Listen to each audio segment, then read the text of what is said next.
हम आह भी करते हैं तो हो जाते हैं बदनाम।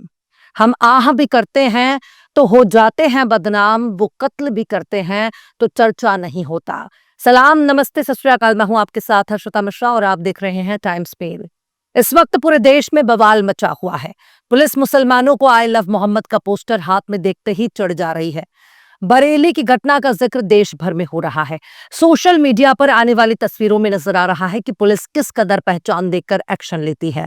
पुलिस देखते ही पीट रही है, लाठियां बरसा रही है, गिरफ्तार कर रही है, हिरासत में ले रही है, मुकदमे लिख रही है। पर बवाल की असल वजह कुछ और ही है। देश के कई राज्यों और अलग अलग शहरों में बेरोजगारों का विरोध प्रदर्शन चल रहा है। नेपाल की घटना को देखने के बाद भाजपा और आरएसएस राजपाट बचवाने में लगे हैं। बेरोजगारों का हंगामा देखकर सत्ता के बड़े बड़े मठाधीश अपनी कुर्सी बचाने के लिए जुगाड़ तलाश रहे हैं। इसलिए बेरोजगारों के आंदोलन को कुचलने के लिए मुस्लिमों की पीठ लाल की जा रही है, क्योंकि मुस्लिमों के बिना न आरएसएस एक कदम चल सकता है और न ही बीजेपी जिंदा रह सकती है। लेह लद्दाख में सोनम वांगचुक की गिरफ्तारी पर पहले से ही मोदी जी सवालों के घेरे में है। वोट चोरी के इल्जामों पर जबान काट मार गई है। गुस्साई भीड़ ने लद्दाख में भारतीय जनता पार्टी का दफ्तर भी फूंक दिया है। कई जगहों पर बेरोजगार सड़क पर हैं और इन बेरोजगारों को रोकने के लिए पुलिस अपने तरह तरह के हथकंडे अपना रही है, क्योंकि सबको डर है कि कहीं नेपाल के जैसा हाल भारत में ना हो जाए, वरना डोनाल्ड ट्रंप भी अपने यहाँ भगोड़े नेताओं को जगह नहीं देगा। लिहाजा सत्ता और सिस्टम ने बरेली में एक छोटी सी झलक दिखा दी है।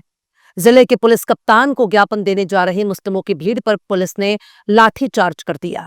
मुसलमानों पर लाठियां बरसाने लगे, क्योंकि सड़क पर नजर आने वाले बेरोजगारों को रोकने के लिए मुस्लिमों की पिटाई सबसे बेहतर है। लेकिन जो लाठियां बहुसंख्यक समाज के निकम्मे हो चुके नौजवानों पर नहीं बरसाई जा सकती, वो लाठियां आई लव मोहम्मद लिखने वाले बेकसूर मुसलमानों पर बरसाई जा रही हैं। पुलिस, सत्ता और सिस्टम एक तरफा कार्रवाई करके मुसलमानों को अपराधी घोषित कर रही है, उनको उपद्रवी और पत्थरबाज साबित करने पर तुली है। मीडिया की खबरों और रिपोर्ट में यही बताने की कोशिश हो रही है कि आई लव मोहम्मद लिखकर सरकार को चैलेंज दिया जा रहा है। अब ये बात समझ से परे है कि आई लव मोहम्मद लिखने वालों से पुलिस की क्या दुश्मनी है। कानपुर में दर्ज एफआईआर के खिलाफ पूरे देश भर में प्रोटेस्ट हो रहा है। कहीं भी लाठियां भांजने की इस तरह से वारदात सामने नहीं आई। सिर्फ यूपी में लाठी भांजने की घटना बता रही है कि वोट इसी लाठी पर मिलता है। जिन नेताओं की पहचान ही सांप्रदायिक हो, जो खुद ही अपराधी हों, जो खुद ही नाम और पहचान बदलकर राजनीति में आ गए हों, उनके दौर में अपराधियों को छोड़ दिया गया और जितने भी बेकसूर हैं उनको जेल में डाला जा रहा है। सोशल मीडिया से लेकर न्यूज चैनल और यहां तक कि सियासी नेताओं के जरिए ये बताने की कोशिश हो रही है कि कायदे में रहोगे तो फायदे में रहोगे। ये समझाने की कोशिश हो रही है कि यहाँ योगी आदित्यनाथ की हुकूमत है जो तुम्हारी चूड़ी टाइट कर देंगे। पर सत्ता और सिस्टम को ये बताने की जरूरत है कि आखिर वो ऐसा करके कौन सी ईमानदारी का सबूत दे रहे हैं। क्या वर्दी वाले, क्या पुलिस वाले, क्या कानून के बड़े बड़े मुहाफिज अपने बाल बच्चों के सर पर हाथ रखकर कसम खाकर कह सकते हैं कि वो इस वक्त उत्तर प्रदेश में जिस तरह की पुलिसिया कार्रवाई को अंजाम दे रहे हैं वो कानूनी तौर पर बिल्कुल जायज है। पर अफसोस, जो पुलिस, सत्ता और सिस्टम देश के कानून को ठेंगा दिखा रहे हैं, जो आए दिन अदालतों के जरिए लताड़े जा रहे हैं, उन वर्दी वालों को जब देश की अदालतों से लगने वाली फटकार से कोई शर्म नहीं आ रही है, जब वर्दी की कसम का कोई मतलब नहीं रहा, तो फिर उनके लिए परिवार की कसम खाने से कोई फर्क नहीं पड़ने वाला।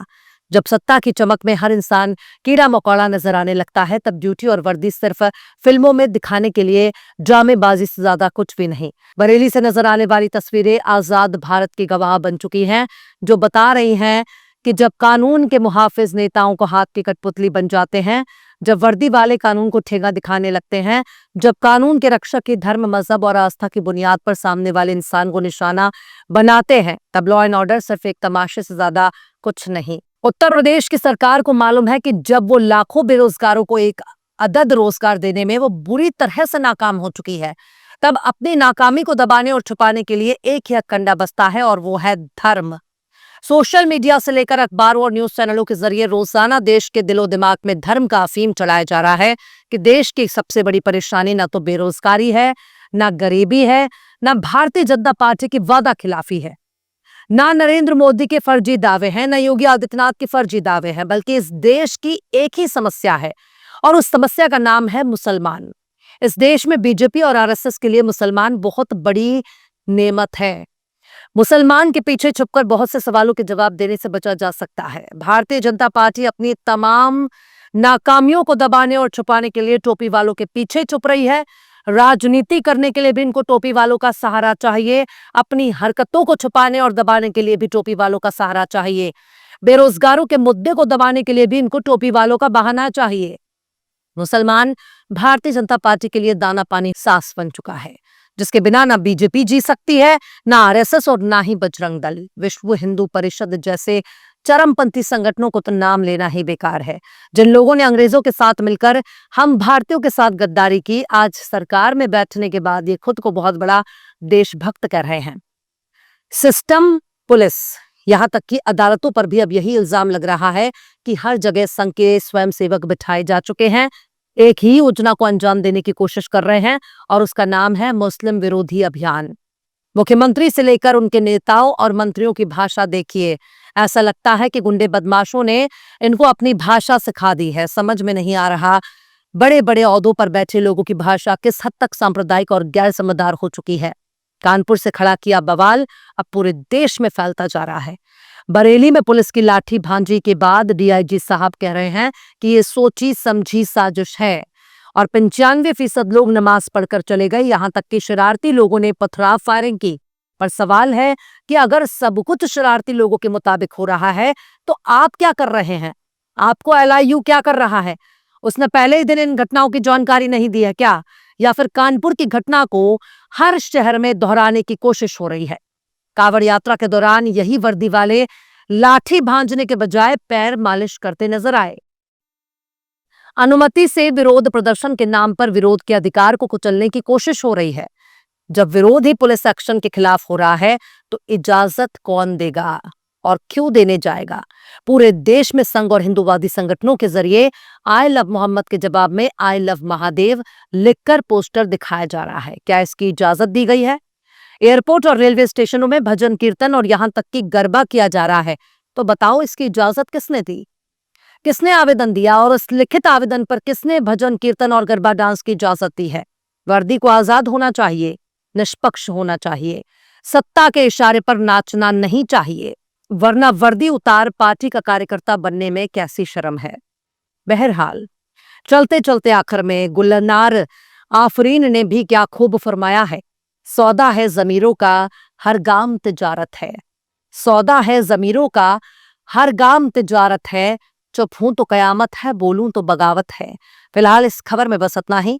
इस पूरी खबर को शम्स तबरेज ने लिखा है, जिन्हें आप ट्विटर पर भी फॉलो कर सकते हैं। ट्विटर हैंडल है @शम्स तबरेज काजी।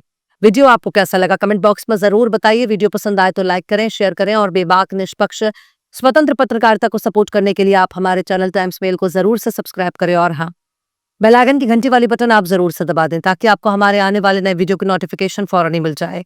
फिर मिलता है किसी और वीडियो में एक नई खबर के साथ। हर्षिता मिश्रा को दीजिए इजाजत। जय हिंद।